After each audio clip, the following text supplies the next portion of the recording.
Yeah, here's the truth. That's what I was Only told. you will remember your failures. Everyone else will remember your And successes. Facebook, when they remember 5 years ago, Yeah. Hey man, you remember 5 years ago when you were in love? Like, yeah, thanks, Facebook. Welcome back to In Orbit. I'm your operator, Sam Hebda, and I'm glad you can join me today where we're going to be talking with comedian, author, and philosopher Brendon Lemon. We'll be discussing his new book called The Power Bible. This teaches you how power operates on both an interpersonal, individual, and societal level. It arms the reader with tactics and skills on how to triumph in the contest of life, and it's an instrument to teach you how to win, to bend and disregard and strategically break the rules that bind you, whether that's in your mind or physical. Cultivating an awareness for which battles to fight, which ones to pass on, and how to win the moments that matter. This book draws on lessons from both Bill and Brendon's experiences in law, comedy, sales, and just relationships in general, presenting a unique view of the world that has enabled them to overcome challenging circumstances and ultimately thrive.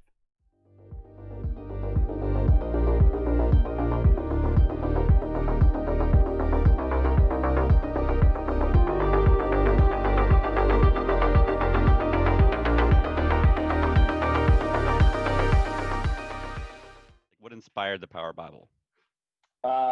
Yeah, so that's a good question. So the Power Bible, the way that I describe the Power Bible to people is this: um, the Power Bible is a book about winning conversations that matter.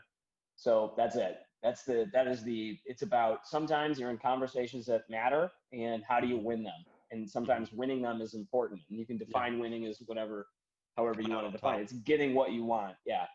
Right. So that conversation begins inside of yourself. And Hmm. for the past 34 years, I've been attempting to win a conversation with myself How old and are you? I'm 34, Oh, okay.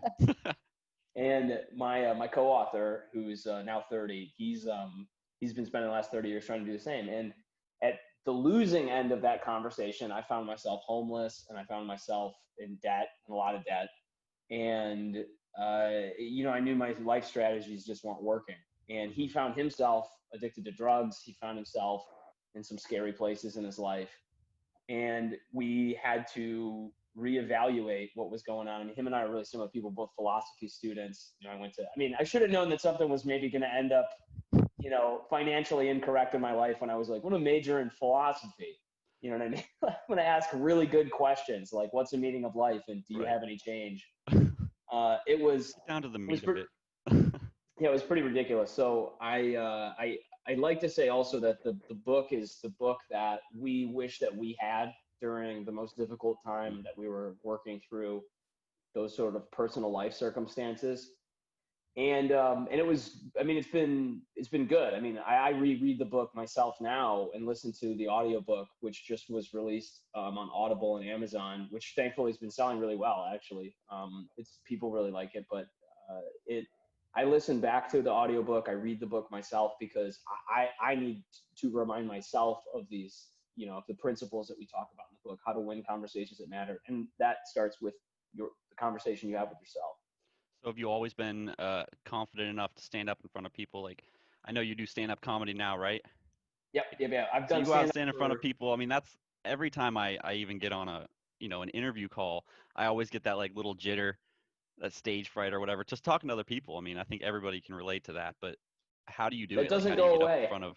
How do you? Yeah, it Yeah, doesn't I didn't think so doesn't because go I've been away. doing public speaking since I was like 12. My mom ran a club for that, and I Your mother ran a have the. club for public speaking. What was Oh the yeah, club? it was Wapaco, and it was this part of the NCFCA. My brother won like national championship awards. My sister won awards, and then there was me, who like just gave a bunch of speeches, but I was too young to go to nationals. But like I Ah, had that experience, and I still find every time it's just the nerves are there. So like having that confidence is more than just experience. It's answering some questions inside of you about who you really are, right? well, I think that, I mean, look, the question, who are you really, is a question that you answer I mean, it's Right, ongoing. That right, there's a right. great quote from Alan Watts where he says, "Who you are is really who you will be, that your every moment is, I think they talk about this in the book Being and Becoming, where he mentions that it's like you are a series of ongoing changes. So who you are, when people present themselves like they're this history of accomplishments or things that they've been doing, like it's true. I've done stand-up comedy and I've been on stage doing improv for 20 years. I started when I was 14. And wow. I know, right? And why am I not famous, right? But that's not, you know what I mean? I could stop doing stand-up comedy. I mean, I haven't done stand-up comedy in months thanks to the pandemic. The last time I did it really was in June. I featured at a show in Portland, Oregon. And what I have to do if I want to remain a comic, think about myself, is practice doing comedy somehow, So you can't be a stand-up comic without getting up and telling jokes to people. But that's what a sense of self is, I think. And it's interesting because, another question that I get a lot when I've been doing sort of podcasts to promote the book is people are like, why would somebody, the book is about frame control ostensibly and winning conversations that matter. And they're like, why would a stand-up comic know a lot about frame control or winning conversations that matter? And the answer to that is you are constantly in conversation with the audience doing stand-up comedy. You're constantly trying to win. Well, people think conversation is just verbal, right? Yeah. The fact that they're laughing at what you're saying is their tacit agreement to the frame that you're presenting. If I say things, if I say something, ridiculous and controversial on stage, but then I win the audience over and they start laughing because the punchline of the joke is funny. They agreed that everything I said is correct, basically. Like I have a joke where I talk about I'm in an airport and I see two kids running around. They're causing all kinds of trouble. And their parents, I look over. I'm going to butcher this joke because it takes a while to go through. But the premise basically is I look over at their parents. What are their parents doing? And their parents are just delighted that their kids are not screwing their lives up for like 5 minutes. So they don't care that their kids are running around causing trouble. And I was like, look, man, these kids, they're just running around. They're causing trouble. They're stealing stuff. They're messing up everybody else's day. Okay. Don't pretend like you can't do anything about it. Hit them. And the punchline, go hit your kids. Like when I designed this whole situation is like, it's ridiculous. Like people are not for, hurting children. That's terrible. But the point of the joke is like, look, if you agreed that these children are acting ridiculous and you agreed that the parents are not doing anything and that's bad, then you have to agree that I'm right and you need to go hit these kids. So the point that I'm saying is that at any point during that joke, you can lose the audience because they might not agree with any given part of that. So you're winning that conversation continuously with the audience. So in some ways, it's a very binary interaction because you essentially have to validate your logic and your conversation with either a yes or no from them. Yeah, I mean, them laughing is yes. Yeah. Them not laughing is no. I mean, you could also say that them groaning a little bit is yes. Them, there's different audiences. Right. The worst thing you can get is nothing. But if you get any kind of reaction from the audience, that's essentially a yes. It's kind of like you're interacting with a baby, like a really live baby. You're interacting with a big dumb baby. Yeah. Mostly. I have a 3-month-old, and that's about the extent of her responses. Either she screams at you, or she just has a blank stare, or she's cackling, like laughing. Yeah, and Sam, you have a 3-month. Sam, how do you have a baby and you're doing a podcast and your client relations at your day job and like, come on, man? What do you not? How many balls I'm also can you founding juggle? a company in my spare time, so that's a different story. What spare time? Do you just not sleep? Do you have not like much. Some kind of? I'll tell you that. I mean, even with 3-month-olds sleeping 10 hours a night, which is incredible for a 3-month-old. Yeah. I still don't sleep very much. I'm like, she's asleep. I can work. I want to read your book, Sam. Like, I don't have a book, man. How do I do any of this stuff? I don't have time to write a book. You don't have time to write it. That's the problem. Yeah, no, it's been a wild ride, but I think I started reading your book in the time I did have. I think I read it while sitting on the toilet for a few minutes. Nice. That's like the extent of my spare time when I'm. Yeah. But it was good. Great toilet reader. Yeah, it was good stuff, and I think that finding my own ability to navigate conversations and stand up for myself has been a lifelong journey. Is still an ongoing journey. I mean, it's like you said, we keep iterating on ourselves. We keep finding the next way to improve ourselves, right? Why don't you tell us a little bit more about the book? I'm curious. Like, I only read a few chapters or a few pages, actually. Yeah. Well, I mean, that's fine. I appreciate you being honest about it. So the book basically is a series of conversations that, so this is, I'm going to give you the unadulterated truth of how this book came together. Cause I could Yeah. act like it was like this big, huge, just this monumental, like we, Hey man, it's still impressive. You got a book on yeah, Amazon I know, right? published. Yeah. Lightning struck me in the middle of the night and I woke up and the voice of God was in my head. No, it's With none of James these things. Altucher writing the foreword. I mean, Yeah, I mean, it was, so the impetus behind this book was, I'm gonna be completely honest with you, is that there was this idea in economics that, if there's an available resource, uh, the the availability of it is related to its value. So it's not that I mean, there's supply and demand, but the idea is mhm, that if there's a lot of something and nobody's using it, it's because there's no demand. But that available resource, if it were able to be monetized, would be a great location to get right. some money out of. So I realized a few years ago, this is about it's actually 2 years ago next month, that I was like, what do I have a lot of in my life that I'm not using, or I'm not figuring out how to get any monetization from or something. And what I realized is that me and my co-author William Petit Mhm, have conversations all the time about frame control and how to win over others, how to win conversations that matter. We talk about it all the time. It's a mhm, nonstop conversation, and I've been friends with him for 5 years now, so it's been nonstop. And before I was friends with him, I also talked about this a lot. right. We just love other people. We love social dynamics and interest in power relationships and how people win those conversations publicly.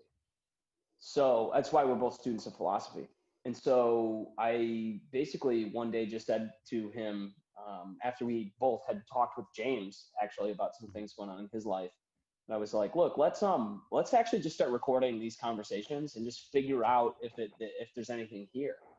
And that's what we did. We transcribed a series of conversations we had, and that in a way was almost like the first rough draft of this book. It was I love like it. Yeah. I got the transcript and I was like, oh shit, this is actually like this is really Yeah. good stuff that like I need to remind myself of. And so the first whack that we took at this book is we just decided to outline things we knew were true and that we noticed kept coming up in conversations with one another and then with other people that we talked to this about. And we just kind of riffed on it back and forth and went down the rabbit hole. And that first version of the book, to be honest, Sam, was like 600 pages long. It was huge. It was enormous. It was a lot of talk that we had, and we had to boil that down. We cut it down by about 2/3 to about 200 And who pages. who transcribed this? We had a couple of assistants who went through and just transcribed all this down between conversations, and then Bill and I honestly sat down and sifted through it, and Mhm, and we're like, okay, these are the most interesting points. In some parts we arranged, like over here we talk about identity, and over here we talk about sense of self. Those really should be in the same section. Over here we talk about emotion. Over here we talk about emotion. Those should be in the same section. So it was kind of a lot of arrangement once we got this out of our brains. And the long part mhm, of the book was not the actual writing of it, in the sense mhm. that, the series of conversations we had, I think we basically had the book done in about 2 months.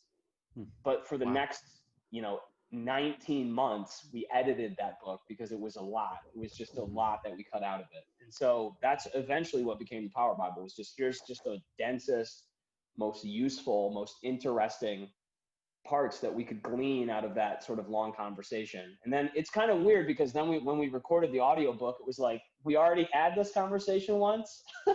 So like now here we are recording it a second time. It was a So little you, weird. yeah, that at It least it was a was little bit like like it more was a little bit like condensed. Yeah. yeah, can you imagine if like somebody shot a documentary and then later they like Here's the remade, documentary of how we made the documentary. yeah, and then here's the movie of the documentary. Yeah, it's pretty bizarre actually.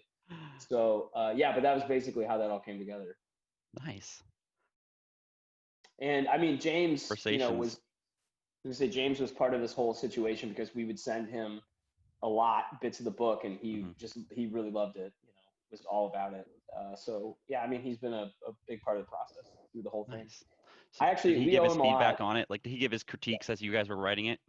yeah, he gave us a lot of feedback. He gave us a lot of critiques. He really enjoyed reading a lot of the sections. He's Mhm, probably still to this day, he's probably the person who's read the book the most. because he's read it. I don't know. I think he said he's read it a dozen or 24 times or something, and Wow. and he loved it so much that he's including in his next book, Skip the Line. He's including a chapter from our book in his book because he's wow. like, this is really good, and I want to put this in here. So Nice. I'm excited. Yeah, he's done us. Clearly, what we do is useful for a lot of people. We have 5-star review of the book on Amazon right now. We get a lot of good feedback on it, but so clearly it's useful. But he's really helped indicate to us sort of the value and helped us out a lot. So that's great. Yeah. So for people working in sales or marketing and trying to interact with and close on deals with clients, that kind of interaction, you guys go over how to win conversations like that? Yeah, I mean, my background is in sales, so it's weird because I've done comedy for 10 years. 20 years. Jesus.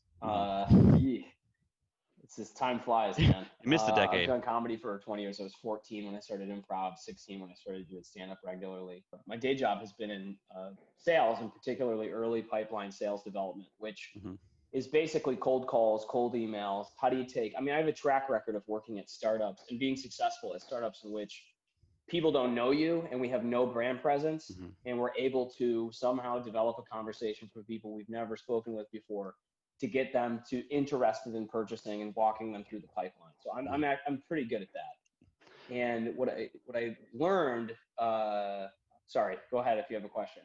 Oh no, I was just going to say that sounds extremely applicable for everyone who would be listening to my podcast right now. I'm just saying for the listeners, that is what you need. That is what you need to be able to do.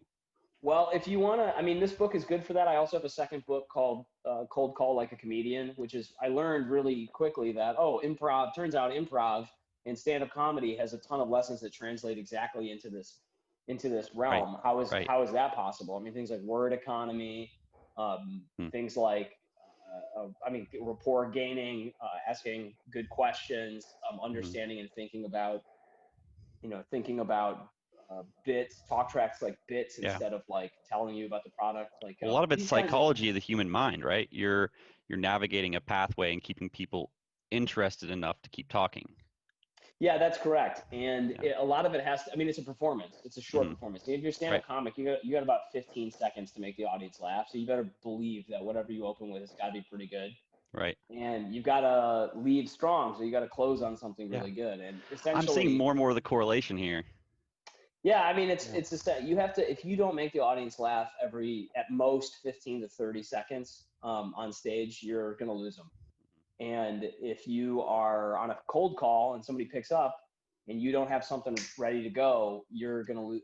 Same thing, you're going to lose them. So understanding what words and how to say them and how to communicate them in a way that causes the person on the other end to get a mental picture of what you're talking about. Here's the deepest correlation is that, when you're doing comedy, you're using language to essentially interact with people's minds, but the pieces you're moving around are not words. They're whatever attachments and associations the person, really anybody in the audience has in their own mind with the material that you're discussing. So when I say, when I say like a car or something, you have a joke in my act where I go, I'm with a guy and we're in Park Falls, Wisconsin. We're in the middle of nowhere, and he wants to go find a restaurant, and he calls a Starbucks, and he says to the woman on the phone, "Can we find where is your restaurant located?" And it was just like one of these. It was hilarious to me because I'm like, "That's not what that." And I was like, even the woman on the phone was confused. Like she was like, "I'm sorry, what? You mean the cafe where we serve bad coffee and bad like baked goods? Is that what you're talking about?" Like it just, and then in my mind, I just thought it was hilarious because I'm like, can you imagine this guy on a date? Like he would take this woman, he'd be like, "Oh, I'm gonna take you to my favorite restaurant," and they show up at Starbucks, and she's like, "Wait, what?" Like, yeah, it just would be the weirdest. And so then the joke continues. Like he walks in and he's like, "Pardon me, can I get a glass of coffee?" Like it just. Like nobody, these are words that just slightly nobody uses correctly. It's like somebody drives up in a truck and they go, "Oh, nice car." And you're like, "What are you talking? This is a pickup truck." Like you're almost correct. Like, or my wife calls everything pants. Just Yeah, they're or all even pants. better, even better. In England, pants are underwear. So Oh, that would be yeah, that'd be terrible. yeah, exactly. So I had some English relatives who came over, and my cousin's son is like 5, and I Yeah. was like, Noah, you probably don't want to wear pants today, and I meant it was going to be hot. He should wear shorts. Right. He was just like, what? What? Is there something I need to know? Yeah, what are you talking about? And so, You yeah, need to that's bring like two kind of pairs of the. pants, actually. So I say that because like those mental associations are what you're actually dealing with when you're in Mhm. front of an audience on stage. And the same is true with, a lot of SDRs or salespeople go wrong when they start talking about their product in their terms. So Right. as an example, I mean, this will be applicable to your audience. Mhm. A lot of times when, here's what I think of as sales development. Or really like inside sales, whatever. So you're the Sturmgrenader from like the First World War. You're on the front line, and you got to have this toolkit of pardon the French, of shit that you can use if you get Exactly. into any given situation. You know Yeah. what I mean? So if I'm talking to let's say I have an IT platform. If I'm speaking with a DevOps person, I can speak in DevOps language. If I'm talking to a marketing tech person, I can talk in marketing tech language. Like this is typically how this thing works. But when this, when sales development runs into trouble, it's because there's some, just like in the First World War, there's some general, there's some executive who's not close to the action at all, who's going to say something like, don't refer to us as a toolbox, refer to us as a platform. And then you're like, okay, well, when I say toolbox, people have no fucking idea what I'm talking about. But when I say platform, they get it. You know what I mean? So Right. that kind of, and part of, again, sorry if this is a not explicit podcast, maybe you can just boot me or something. Yeah. But We try to keep it family friendly, but apologies. Yeah, I forget. I'm talking with someone in North Carolina. So but the point that I'm Bible making Belt, is man. Bible Belt. that Bible Belt. Yeah. I mean, the point that I'm making is that this is a real problem. I worked at a marketing technology company that had a quote boutique agency-like services group, and that's the way that we wanted to talk about it. But the way that I would say it on the phone is, we have an internal agency, or we are an agency with our own tools, is another way that Right. I would put it. And that would resonate with people a lot faster on the phone, because you're dealing with, the science of this is called semiotics. And Mhm. you're dealing with somebody else's mental furniture. And so I don't want to try to insert my mental furniture. My job is only to use their mental furniture to try to give them an idea of what we're doing. So we talk about that in the Power Bible also, that those associations, that's what you're dealing with, is you're dealing with Mhm. that stuff in their head. That's what frame control is about. So how many languages do you know? I mean, I speak a lot of English, but I also speak French. I speak a small amount of German. So learning other languages definitely helps you realize the importance of this, because a word is only as much as the meaning behind that word to the person. Oh yeah, that's true. So this is what's in the philosophy of language. This is known as W.V.O. Klein's theory of agreement, which is that there's language only exists insofar that there's some agreement on the term. Right. And frame control takes place around this a lot. And so, the example I used recently on another podcast was talking about how the term, I mean, not to be controversial, and I sincerely don't mean this to be controversial, but it's You just can be controversial. You can be totally. Okay, got it. I like controversial. Okay. So the term racism publicly is being talked about a lot, and Mhm. its meaning is obviously relevant, because we live in a society that, unless you're a complete social deviant, we all agree racism is bad, and we think Yeah. it's wrong Yeah. and it needs to go away. Exactly. So yeah, but the question is, what is that? Because Right. if what that is what I would say the traditional definition of racism is, which is someone who's discriminatory to another person based on their country of origin, ethnicity, or Right. skin color, that definition of racism isn't helpful if you believe that racism is the sort of new, almost like postmodern Marxist definition, which is that it's an interlocking system of power that oppresses people who are kept out of the reins of power. Because if that's the truth, then just being somebody who's like, I don't like racism, isn't helpful. You know what I mean? And it doesn't Right. help dismantle those power relationships. So Huh. there's a there's a public conversation that's going on right now in the United States and really broadly, I think in whatever you want to call the West, that is which one of these terms is the correct term that we should apply to this situation. And the result of that conversation, which is if we can redefine that term, that will actually cause us culturally to want to shift our approach to tackling racism, because we all agree that it's wrong. That's a frame battle that's happening publicly right now. So those words actually are important, and they do mean something, and that's a big part of this. It's funny that you said that, or at least defined it in that order, because I took this class in college like several years ago, and I studied interdependence and race, and there was a whole class on dyadic interactions, how people interact with other people. And one of the things they defined racism as institutionalized injustice or institutionalized prejudice against people based on their color, religious beliefs, etc.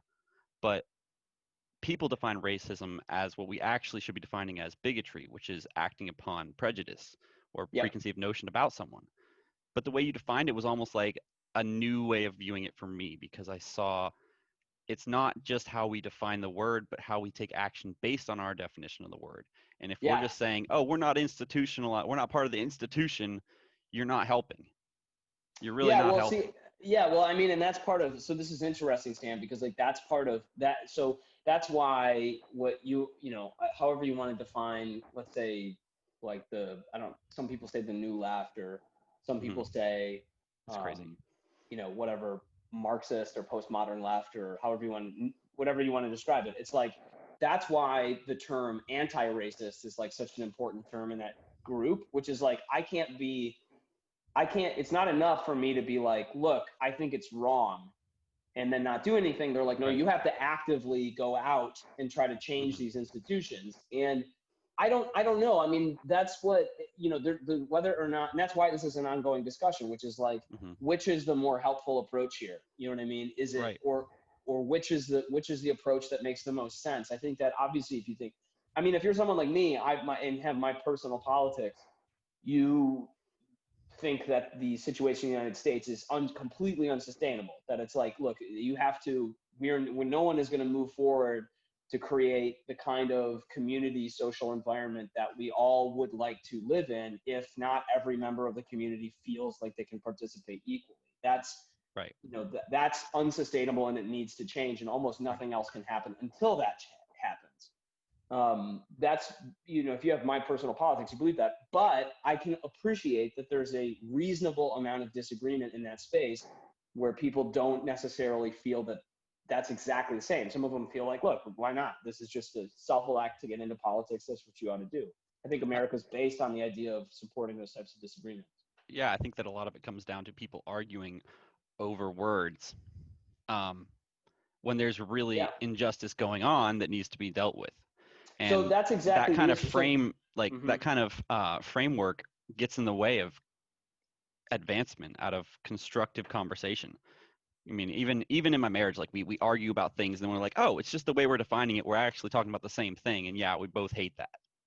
Yeah, I mean, and that's the part of the issue is this wouldn't be a problem, meaning that the left, however you want to describe the left, but like the idea of someone being an anti-racist and having need to take action wouldn't be such an issue, except that we live in an era in which meaningless symbolic gestures are given a lot what weight.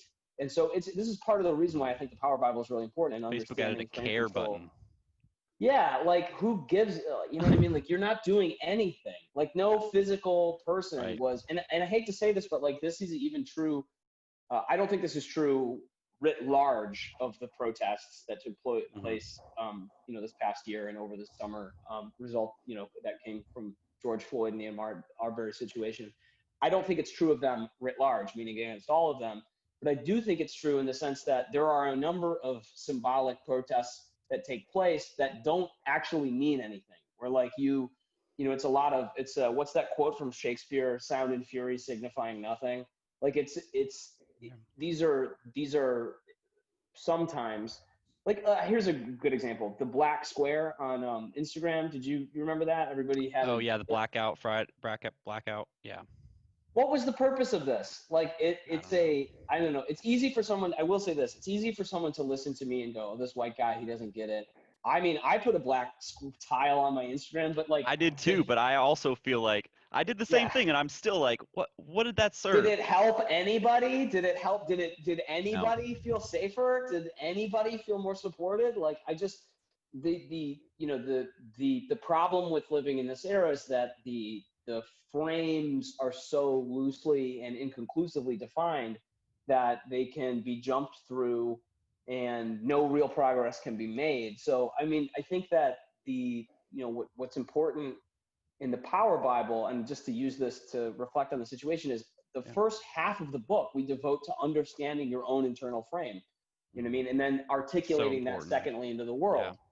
Yeah. That's how you create meaningful change in your life. Right. And we define power in the book as the ability to affect meaningful change in the world. So That's so key, because if you can't communicate with the world, if you just are like, I'm tired, I'm done with it, I'm gonna go in my own little bubble, you're not helping. You're not gonna be able to affect any change. no, and I would say for your listeners who are people who are, I'm sure starting companies and Mm-hmm. excited about paradigm shifting, trying to understand what happens. I would define a business as a hypothesis that someone is working out in the world. So there's a problem. Ooh, I think this that is is the good. solution. That Yeah, is good. here's a problem. I think there's a solution. I'm going to try to go prove that in the world. Mm-hmm. And that's why, experimentation is so important in business, and the ability to, I hate the word iterate, honestly. I can't stand it, but because people just say it ad nauseum, but Right. but that's what it is. I mean, the ability to just go, can I solve the problem this way? Okay, can I solve it this way? Okay, can I solve it this way? And just Mm-hmm. doing it a number of different ways.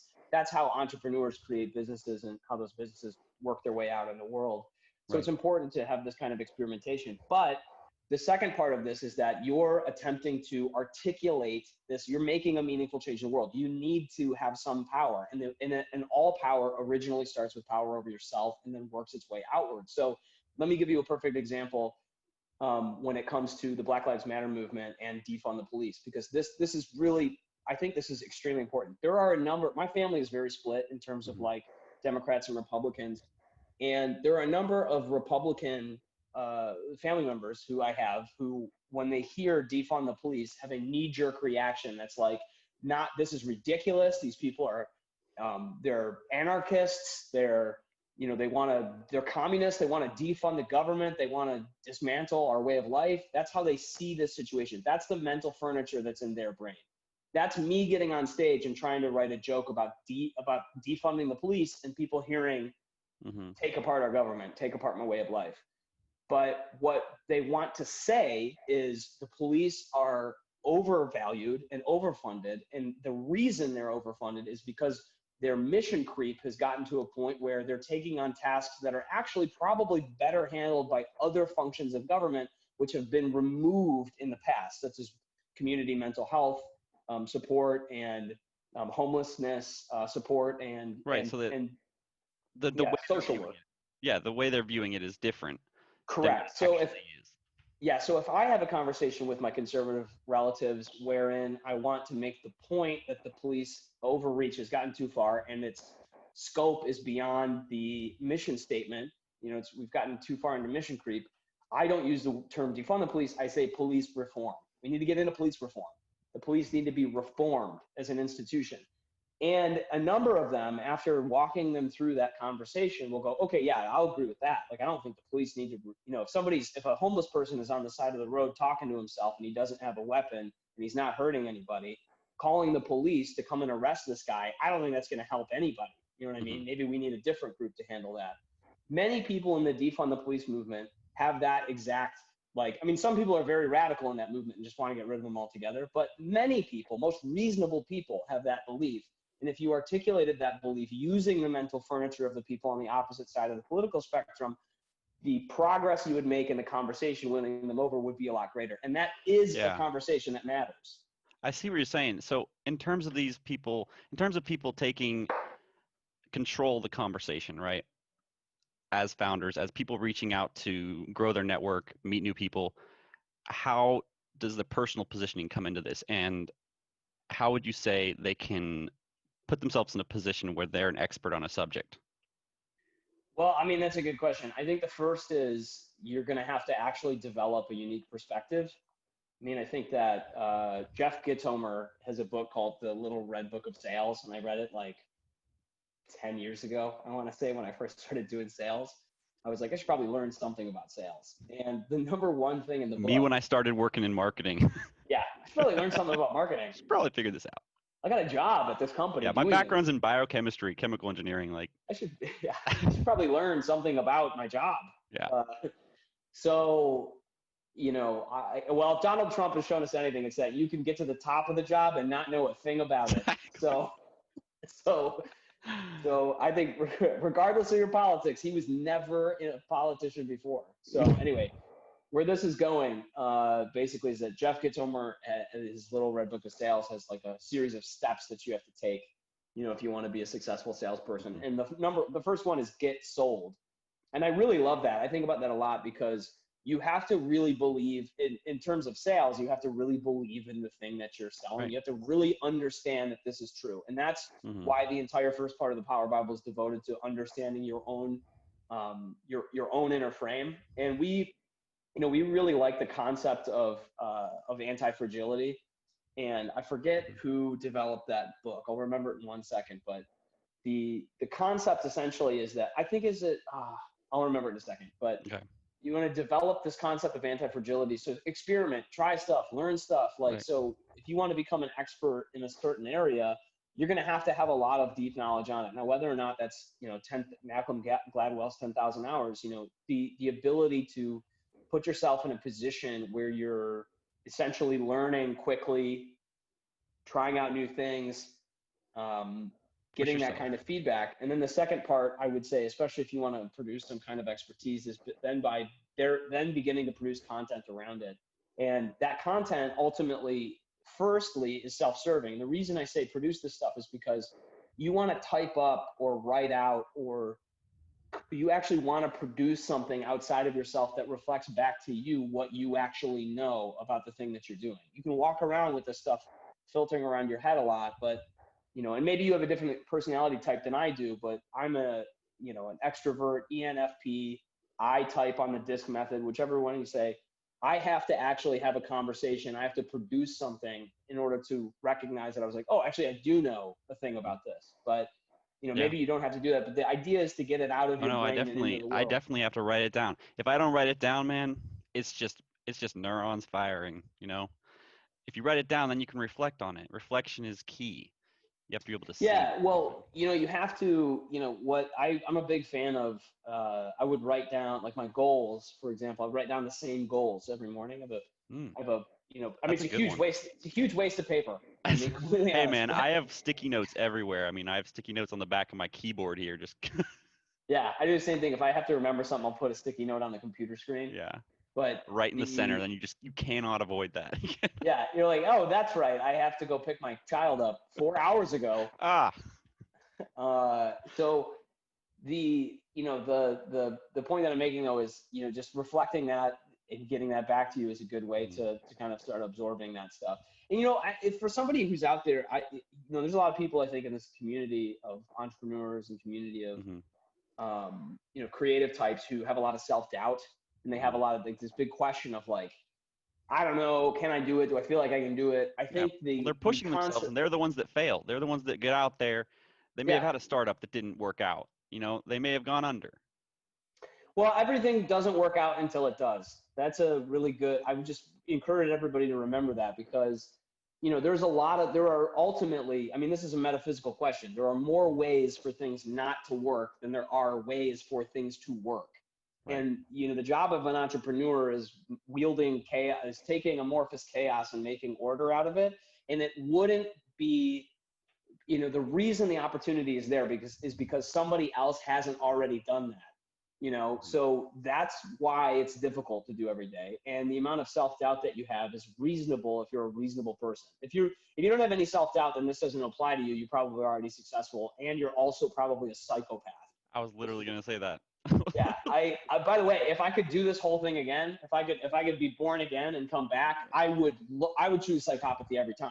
Like it would be the best. Being a sociopath you have a superpower. You know what I mean?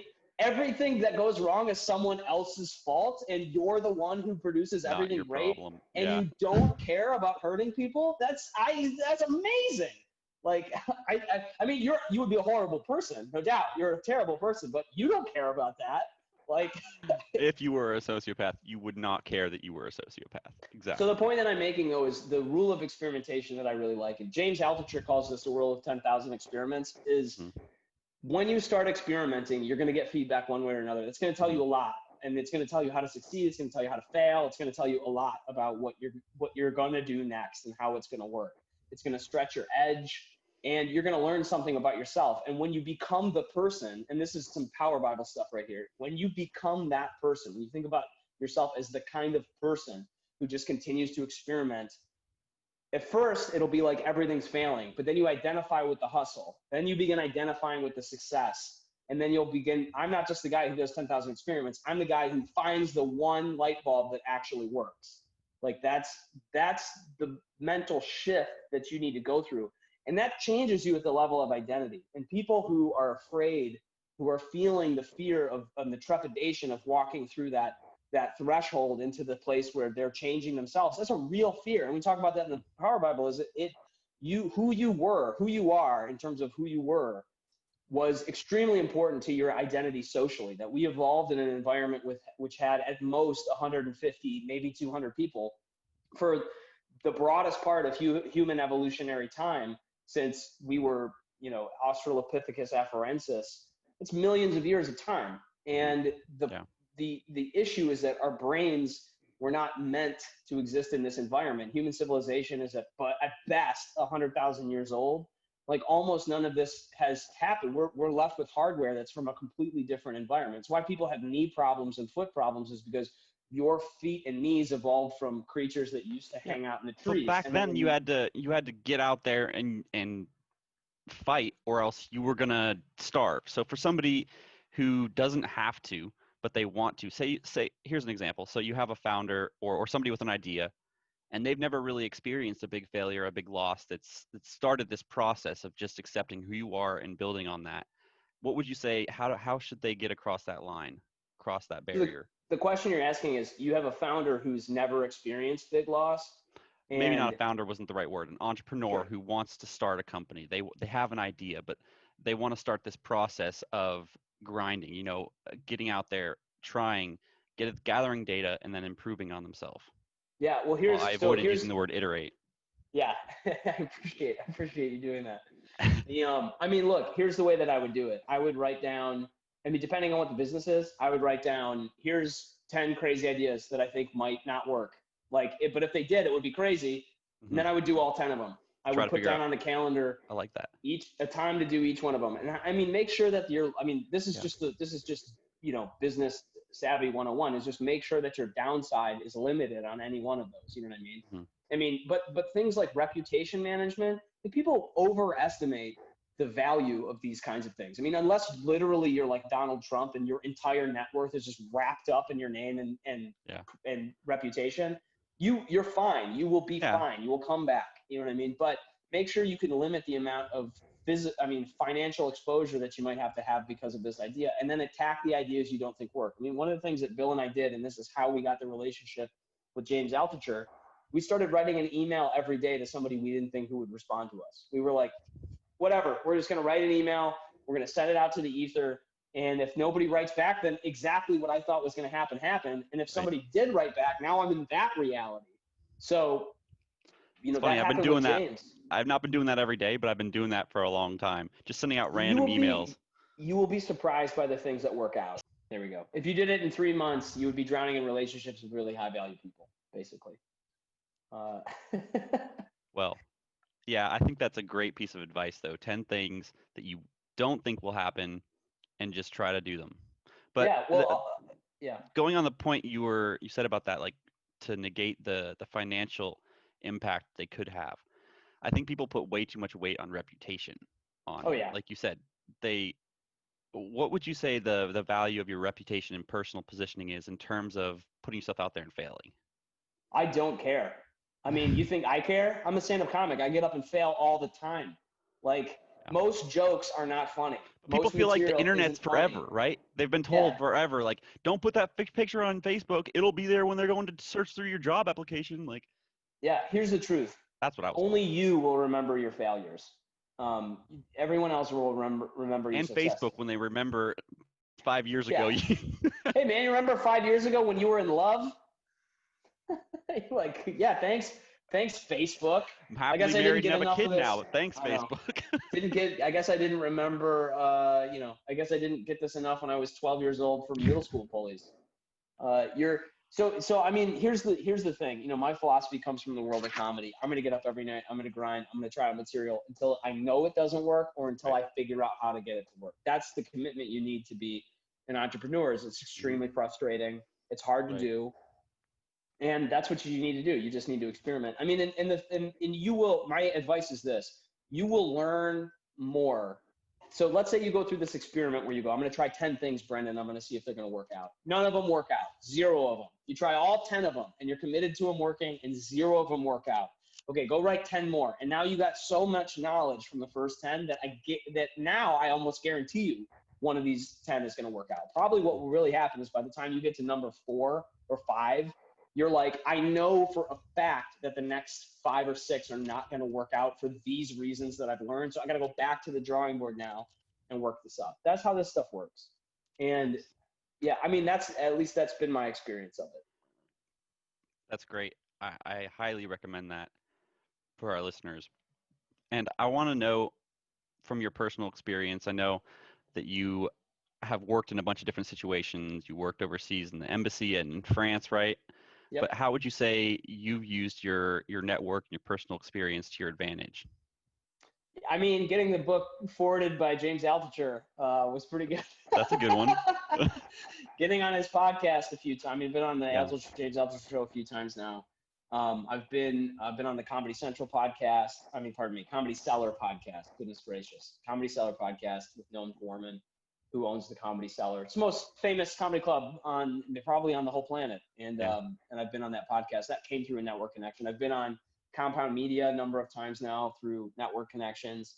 I'm a very lucky man. I can fly overseas and sleep on people's couches and guest rooms and not have to pay because I've got really good friends that are sort of all over. So would you just say that's due to your personality and just being open to meeting people, or have you put a lot of effort into cultivating different relationships across these different countries? Like, how have you? I mean, I'm lucky. I have to admit this. This is not true for everybody, and it's not true for every listener. I grew up with a dad who was extremely gregarious and a really good storyteller, and I know that I happen to have a lot of natural, you might want to call it natural talent or natural sort of. I'm very good at winning over other people, and I'm very good at making other people feel accommodated, and I'm very good at I think making them feel like they're having a good time because I'm around. So that I don't necessarily control that. I sound like such a jerk. Yeah. Look, not every one of your listeners is as good of a dude as I am. Let me tell you this is what you could be if you read the Power Bible. If you read the Power Bible, what you'd understand is that I'm awesome. Yeah. It's You may not be able to be all of Brendon, but I mean, the point that I'm making is pick up the best parts. I think I spent, especially because when I was younger, I spent a lot of focused effort trying to develop what you're going to do when you're doing improv and you're doing stand-up comedy is you're developing a unique perspective. You're developing a personality. Hopefully can help win over others. You got to win over a crowd. You got to win over people. I spent a lot of time doing that. A lot of it's in my bones right now. So I think that some of that comes from, I'm very lucky in the sense that I know not everyone has had that opportunity. And so you say in your bones, but there's the debate of nature versus nurture. So you're saying some of it might be nature. You might have been born with some more outgoing genes, but nurture, you started at that early age. I mean, even when you were at home with your dad, but then you did comedy at 14. And since then you've been developing your own personal brand, your personal positioning. So by now, you're this famous, semi-famous comedian who's been on Comedy Central. Comedy Special. Let me tell you, Sam, I'm going to mark my calendar. October 16th, 2020 is the first time anybody called me famous. There you go. But I'm saying, like, you could be this good if you were grinding since 14. But people who may not have the confidence that you have, they might be founders who are new in the industry. They need to grow their network. They need to go out there and make cold calls, right? Yep. So like doing that, getting yourself out there, I'm sure you had plenty of times where you were booed or, just no one laughed in the audience. What? Somebody told you about that? I'm not saying that you did. I'm just saying I'm sure you did.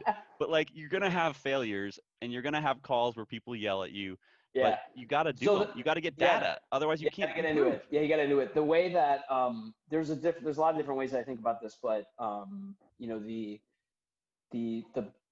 who's the guy who I'm thinking of? Jocko Willink says getting after it. You got to get after it. You got to get into it. Getting after it. And the way that the founder from GoRuck describes it is embrace the suck, where he's like, but you can call it a lot of things. Eating the frog, grinding is another. Like in stand-up comedy, the word grinding just comes from you go from open mic to open mic to open mic to open mic to open mic. You just do them. You just do all of them. And a big reframe. I mean, this is true in the book. We talk about this, where like this is why it's important for you to work out your inner frame. Is that the reframe that you take is. I'll get back to answering your question in one moment. I just want to say this is that one of the reframes that I did that was extremely beneficial to me is I started thinking about, this isn't about a joke or an open mic. This is about jokes and open mics. Like I'm moving the idea from this thing needs to be good to I have a process and eventually that process is going to produce good things as an emergent property of me focusing on the process.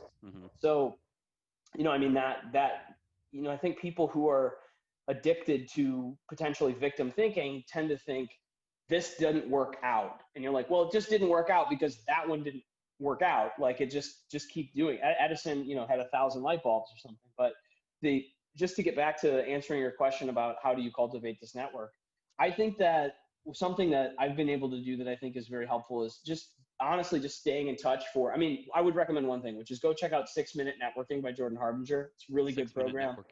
It's free.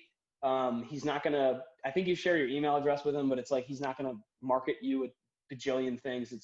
It's a very simple program and it is very good. For him.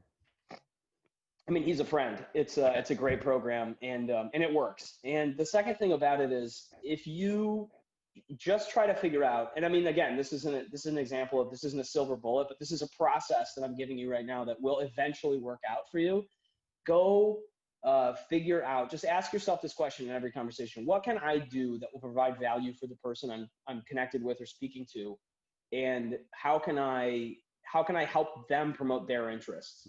And look, it might take you 1,000 tries to do that. But if it took you 1,000 tries before you become world-class proficient at solving that problem, it was worth it, because in 3 years, you'll be able to cultivate the greatest network on the planet because you just did that every time you had the opportunity. And I try to remember this a lot also, Sam, there is going to be a future version of yourself, okay?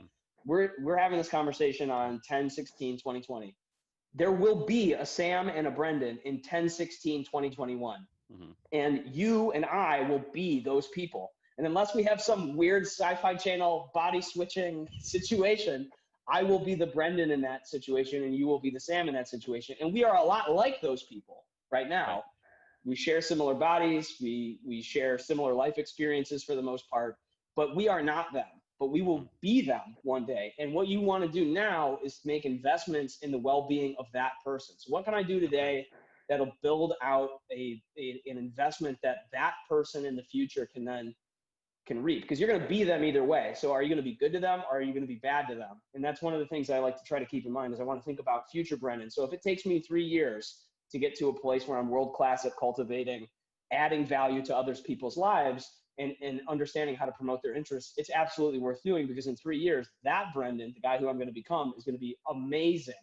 And the Brendon I am now is the one who made the decision to make that happen. So do you project then what you want to be in 3 years or a year and then work towards achieving that?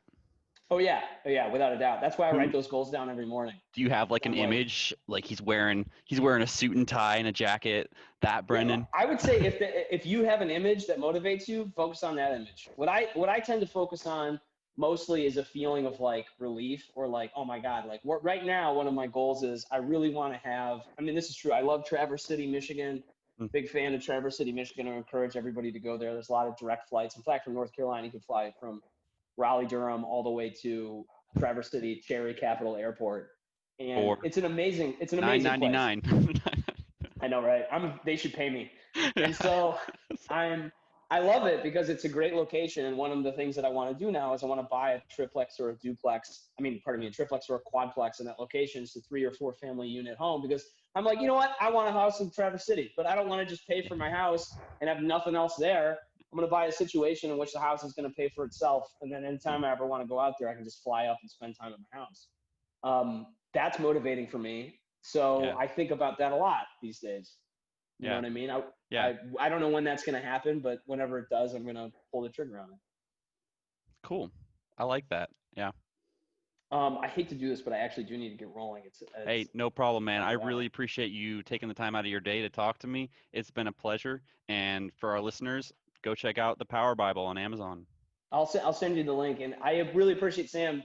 You know, congratulations on having a kid, man. I don't know how you have this energy. You should actually think about writing an article about how you're able to balance everything right now, because that's really impressive to me, actually.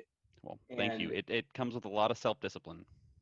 Well, it's probably part of the reason I don't have kids, because I'm not disciplined enough. So. I'm not saying it's enough. I'm just saying. It's the only way I get by. All right, man.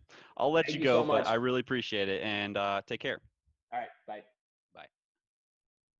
Thank you for joining me in Orbit. I'm your host and operator, Sam Hebda. This is a talk show / podcast put on in partnership with Paradigm, featuring innovative founders like you from our communities. We discuss topics ranging from venture funding to business design, strategic marketing, product development, and everything in between. Guys, hard work and dedication are no longer enough to cut it in any field or any trade. You must have a fundamental understanding of the industry, be aware of its best practices, and avenues for success if you wish to thrive rather than just survive in your market. Let In Orbit arm you with the tools necessary for success. Expand your network. Develop a keen business sense. Learn from some of our other founders' mistakes. And I'm sure you'll grow professionally and personally along the way. If you're motivated to cultivate your business, share your ideas, and foster your entrepreneurial spirit, then the Vortex might be for you. Go check it out at paradigm.cx/vortex. Thank you for joining us, and I hope you enjoy.